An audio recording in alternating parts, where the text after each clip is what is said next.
So, Matt, how did Teresa's Bliss go from being an idea into a real business? It's a great question. I like when people ask different questions. Like, it makes me think differently. But it started from two different reasons. One was pain and one was pleasure. Like, I used to be a carpenter for about 10 years. And I kind of left school not knowing what I wanted to do. So when I saw the careers lady and I told her where I was and, what I should do, she was like, maybe you should go do a trade because you're probably not going to go to uni. So I did that, and I did it for 10 years, and I stuck doing that because I didn't really know what else to do. So I was like, this is easy. It's too scary doing anything else. So that's what I did. But it got to a time where I was like, I saw my peers and the people I was working with, and I saw how they were, and I didn't really want that life. They were kind of broken, kind of miserable. Yep. And I don't want to say, construction's bad. People love it. People, if you like being a carpenter, that's awesome. It just wasn't for me. So I wanted to get out of that.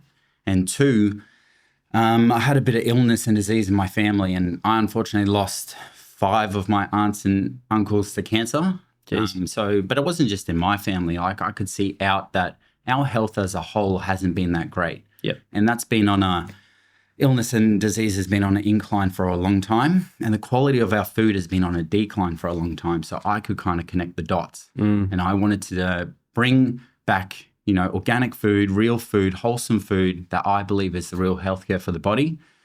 I could see that people are time poor as well. So I thought if I could start learning about food, because I was a carpenter, I didn't know how to cook, but if I could start learning and intertwine that, it can get me out of construction and I can bring a positive impact to the world as well. That's crazy. That's so cool. We have so many people in real estate do a similar thing. They're in a certain business and then they completely flip their life to come to real estate. So you've done a similar sort of thing there. Did you have a passion for food? I knew how to make scrambled eggs pretty well. Yeah. That was the only thing I knew how to make. So, I wasn't a cook or anything, but I knew I needed to learn.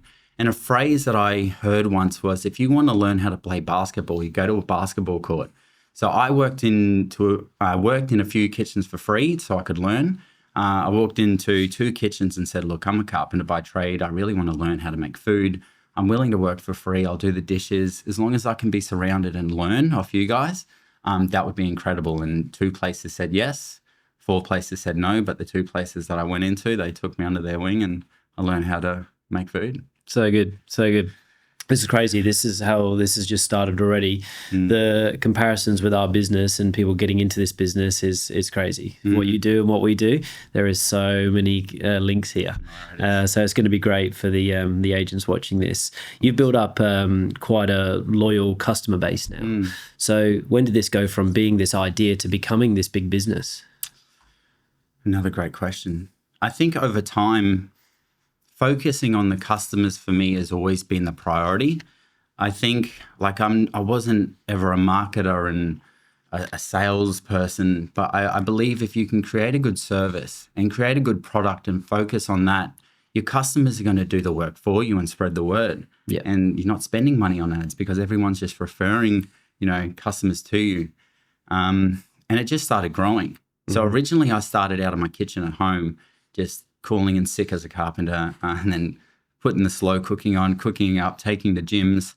People were loving it. And eventually it started growing too big that I had to make my way into a commercial kitchen. But it just grew organically. And we only just started doing ads maybe about a year ago, Facebook ads and doing that. But it was humbling to see that, if you focus on making a good product, I think there's a saying that if you do 1,000 reps, eventually you're going to get good. You're just getting the repetitions in. And I just kept making the same meals, but tweaking them, just making them better and better. Yeah. And then the customer base just kept growing.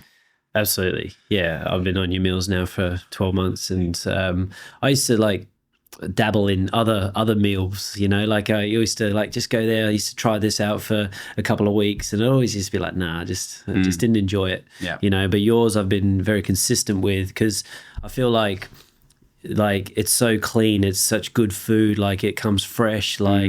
It's just, to me, it's by far the best meal prep that I've ever had. That's awesome. And there's nothing extravagant about it. It's very basic, but it's done well. Yeah. I mean, and I think that's what scales. If it gets too fancy, I think you follow Alex Amaze as well, and saying is like simple scales, fancy fails, and that's kind of stuck in my head. Yeah. If you can do something good and you can do a lot of it, I think that's what scales really well. But it's awesome to hear that you're loving meals. It's definitely, mate. So yeah, you've hit the nail on the head there. You know, about eating healthy, but also like being time poor, because a lot of us agents, we're time poor. Yes. And what do you say to that agent that says they're too busy to eat healthy? You're too busy to eat healthy. You hear it all the time. I mean, health is so important. Like, if you're too busy to eat healthy, what happens when you get sick later down the track and, you know, you've got no time at all? I think if we can look after our health now over a long enough time horizon, it's going to pay dividends later. Like, that makes sense in my head. Absolutely. I hope I said that well. Yeah, you did. So, like, has it made you more productive, you know, eating this way? Oh, I've been on my meals for 6 years straight, and I have 3 meals a day, and I haven't eaten anything else. That's so good. I know what's in it. Yeah. And for me, I do track my calories, but not to an extent where I'm, you know, anal about it. I just know that my meals are giving me the right protein, carbs, and fats, and I know what I need to be eating. And it's just easy that I don't have to spend hours prepping, cooking. I mean, I'm doing it in the kitchen, but I'm doing it for a large volume. But I can come home and just put my meal 2 minutes in the microwave, and I know I'm having a healthy meal. Yeah. So that time factor is a big one. And I started the business just before COVID. And then when COVID hit, it was interesting that I was like, oh, this is working. Then COVID hit, and I was like, oh my God, what am I going to do? And when people get out of, they go into a little bit of fear when things change. So that it was a little bit hard with COVID, but the time thing, I also found people, because, you know, you go on grocery shopping and everything's so expensive. You're working more to make more income, so your time's getting limited as well. And I think I can see the ready-made meal industry growing. Well, I can see it over the last 6 years that companies are popping up everywhere. Definitely. So that shows me that people are time poor as well, and this is a necessity to have to get your time back. Absolutely. Absolutely. Yeah, I've got 2 kids at home, you know, so, and I'm a busy man. So like when I get home, if all I've got to do is grab one of these meals out and ding it, and I know that I'm getting everything I need, I'm hitting my macros, you know, like, and I just feel so good, you know, it's just simply. 100%. And one thing I like to hear from customers is how they feel. It's like, how do you feel after having a meal? Like, you can go to McDonald's or KFC and you're like, it tastes good at the time, but then you feel horrible. Yeah. It's like, how do you feel after a TB meal? So good. Again, we're going back to basics. We're just getting our, you know, our red meat, our fibrous vegetables. Your body loves it, and it's telling you it loves it by how you feel. So an agent, they come to you and they say, Matt, I'm busy, you know, like I'm probably 7-8 kgs overweight right now. Like, what do you say to them? Like, what do you do? Where do you start? Well, I think a lot of people really don't know what they're eating or what's in the food that they're eating. And it's so easy to go over your macros anyway. Like, you might think that you're eating right and eating the right amount of protein, carbs, and fats, etc. But really, you don't know what the oils are doing. You're probably going over. And if it does come back to calories in, calories out, I think. Yeah. And it's easy if, like yourself, when I worked out your goals, like, you know, what were you weighing? What's your height, your age, and what do you want to achieve? And with that data, I can go, well, this is 2 TB meals a day. This is what it equals. Yep. You're going to have a few calories left over. Let's just give you some ideas of what else you can have. But if we're sticking to the plan, it's unrealistic that you're not going to get your goals. Seriously. Yeah, that was so good. You know, like, yeah, we've been on these meals for a long time, and that's exactly what I said to you, because you reached out and said, like, what are you actually trying to achieve here? And I was like, well, let's bulk up a bit, you know, let's try and get the body fat down. And you said, all right, well, here's your plan. This is exactly how many calories you need to hit if you want to hit, you know, that kind of a weight, which was awesome for me, because again, it's like too hard basket. I sort of know a little bit about that world, but not enough. Yes. And I grabbed what you did for me, and I put that into ChatGPT, and I said, well, I've got to make up an extra 1,600, 1,800 calories, whatever it was now, finish off my last 2 meals, what do I need to eat? And I said, well, I don't like that food, I don't like this food. And then it just gave me like 3 like other meals that I can eat during the day. And now I'm just like, boom, just perfect. It makes it easy, like ChatGPT and AI, what's coming. It's like, again, it's unrealistic for you not to succeed with everything that we have now. Seriously, yeah. It's the amount of protein that you probably need to eat. You know, like people think like maybe when they're not on these meals that they're eating enough protein, but I think when you start to get onto these meals, you realize,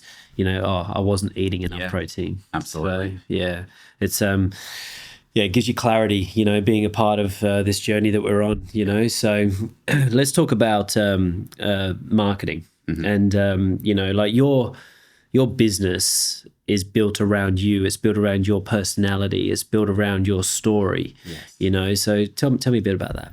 Well, I'm not going to pretend to be something I'm not. Like, I'm not an expert marketer. I'm not an expert salesman, but I am an expert at, and this might sound corny, but I'm an expert at being me. And I think that's all you can be. Nice. And if you're your authentic self, I think people resonate with that. And people can they can see bullshit if you're lying. But if you're authentic and you're just speaking your truth, I think that will make you go a long way. Well, it's really helped me a lot. When it comes to marketing, again, I practice what I preach and I speak what I believe. And that's all my marketing strategy is. That's good. Yeah, I like it. Yeah, I say it to our agents all the time. And I think good real estate agents are telling their story, you know. I think, you know, there's a story about the properties, a story about their career, a story about the area, it's a story about the seller, the buyer. You know, there's so many stories that we can tell. And I think the person that opens up about their life and their business the best on socials ends up connecting to their audience a lot quicker. Nailed it. Yeah, I agree. So, you know, and there's so many similarities in our businesses, you know, like you're doing a very similar thing. You're talking about, you know, your health, you're talking about your fitness, you're talking about the meals, you're talking about how it's going to change your life and, you know, how does it simplify your life. And there's so many things and I'm watching this. And when I started, like, before I ordered any of your meals, I was watching your social media stuff. Awesome. And I was just like, I'm going to give this a try, you know? So it's very, very similar in real estate. You know, the agents, they're trying to connect to their audience. But how do you stay on your authentic self, but also driving business? You know, because a lot of agents, they try to be something they're not. You know, they get sucked into this world of like trying to be funny if they're not funny. They're trying to be like, you know, someone else. You know, they're not being themselves completely. You know, but they're still trying to drive that revenue and eyes on themselves. So how can they do that? Another great question. I think for me, when I'm posting on social media and reels and I'm trying to think of things to think about, I think I always just go back to the customer and be like, well, what's happened that week? What problems have I heard from them? And how can I articulate that in a way that can serve the masses? And that's always worked, because there's times where I'm like, I need to post. Well, I like posting 3 times a week with my reels. And then I've got an extraordinary marketing team that, you know, they do the back end stuff and they help me out a lot. But when I'm trying to come up with reels, it's like, well, what's happening in my life and my customer's life? Has there been a review that they've said? Can I intertwine that? And again, it comes back to what problem are they having that our meals can solve, and how can I share that? And it's just, again, not trying to be something I'm not and just speak from the truth. So good. Real estate agents, what if you had a course that could give you all of the tools needed to absolutely kill it in 2025? I've built this course. I've been in real estate for 20 years. I've listed thousands of properties, and I want to give this course to you now. I used to sell this course for $2,000 a pop, and now I'm going to give it to the first 100 people for absolutely free. It's yours for the taking. Snap it up. Where do you think small business owners are getting it wrong on socials? I think you have to adapt to the times as well. I've seen businesses that, well, I worked, the kitchen that I'm at now, there was another business that I was sharing with, great people, but they didn't adapt to the times. They were going on social media, and people's attention is on their phones. That's where they are. So you need to be there. And just learning how to speak, how to show who you are through social media. I think that's so important, because if you don't do it, if people don't know who you are, you're not going to make any sales. People need to know who you are. The more people that know who you are, the more you're putting yourself out there, the more sales that you make. And even if you don't really want to talk about sales, it's the more people you're helping.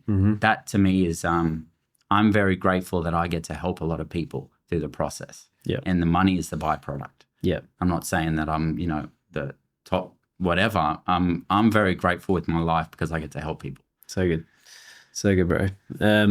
These videos that you do, they're short, they're sharp, they're snappy. You interact with the camera well. So where do you get these ideas? I love to meditate a lot. That's every night, maybe 30 minutes to 40 minutes.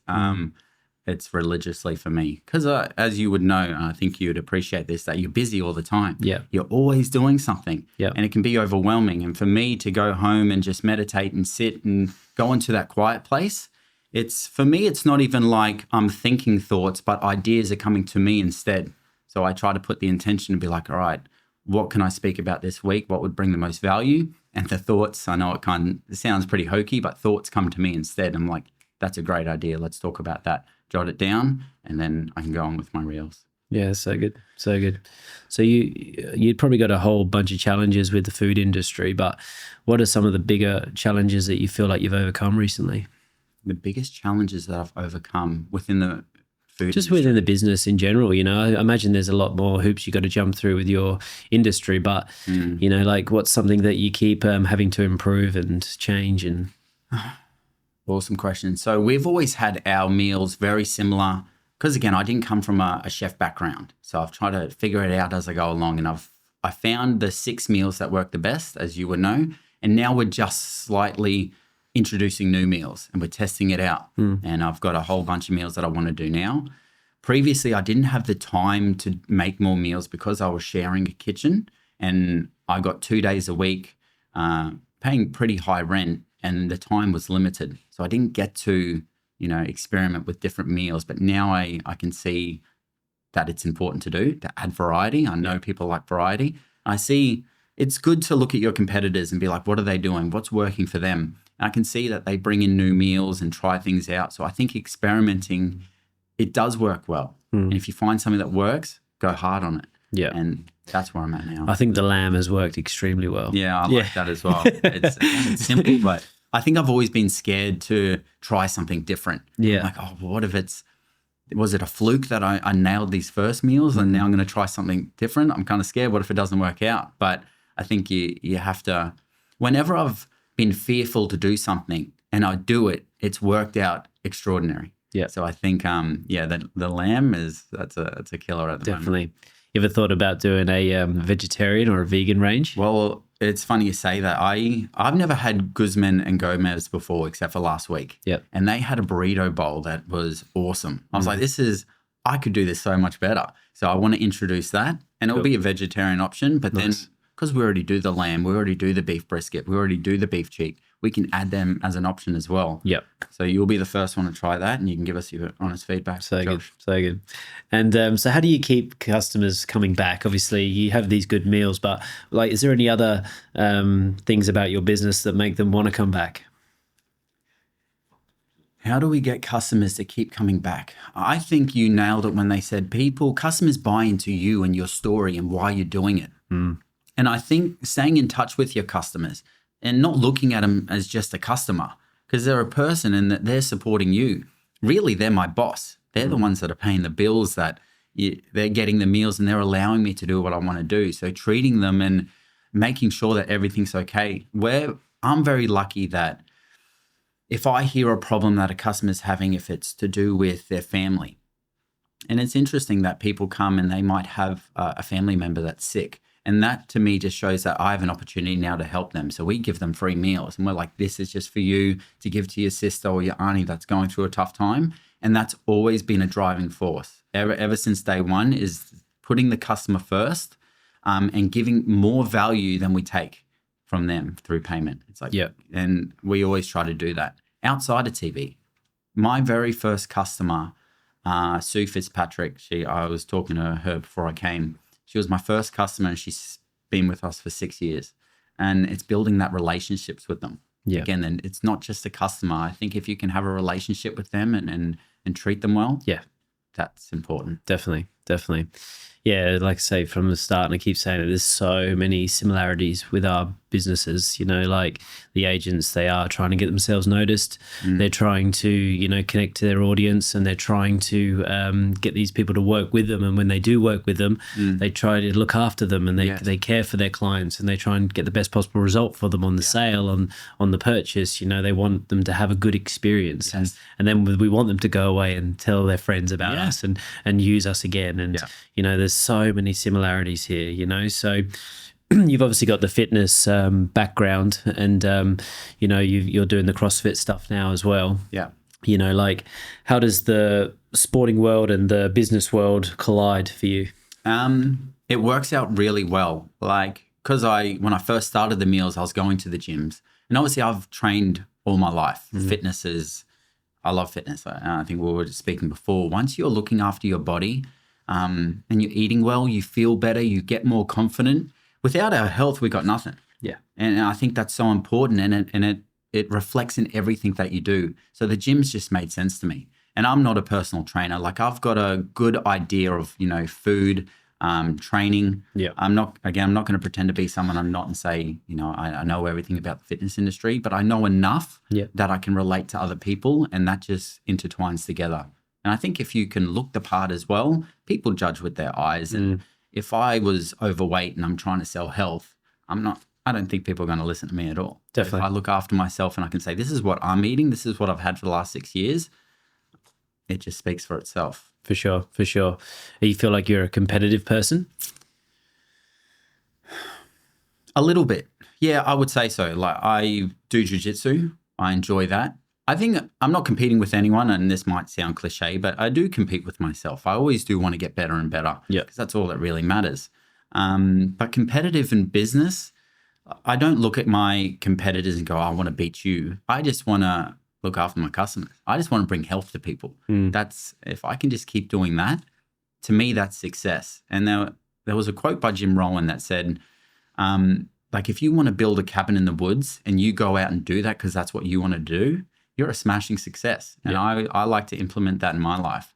And when I first started, even my family and my friends were like, you're a carpenter. Like, why are you giving up something that is pretty good paying job to do something that you don't have nothing about? But to me, that was something that I wanted to do, and that makes me feel successful.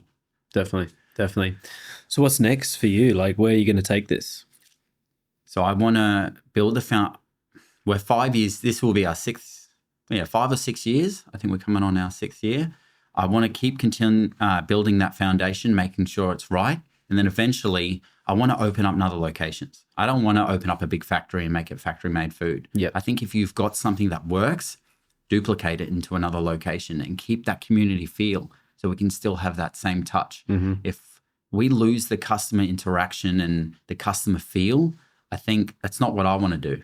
So I'd like to set up another place at the Gold Coast, the Sunshine Coast, other locations, and still just scale that. I think and I believe that will work really well.